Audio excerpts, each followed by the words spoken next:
আসসালামু আলাইকুম। আমার নতুন চুল্লি দিয়ে নান রুটি তৈরির মেশিন ট্রাই করতেছে।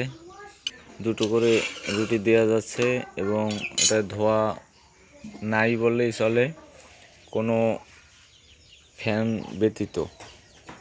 কোনো ফ্যান থাকবে না। এখান থেকে লাকড়ি দিলে লাকড়ির এখান থেকেও কোনো ধোয়া বের হবে না।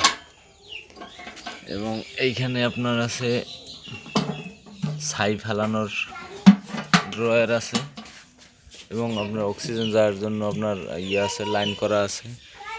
আবার এখান থেকে আপনার আলাদাভাবে চুঙা দিয়ে দিতে পারবেন, যাতে আপনাদের আগুন আগুনের যেটুকু ধোঁয়া আসে সেটা যাতে বাইরে বের করে দেওয়া যায়।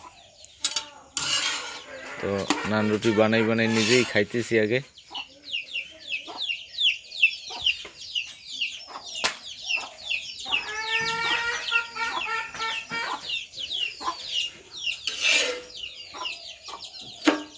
তো আমার চ্যানেলটিকে আমার ফেসবুক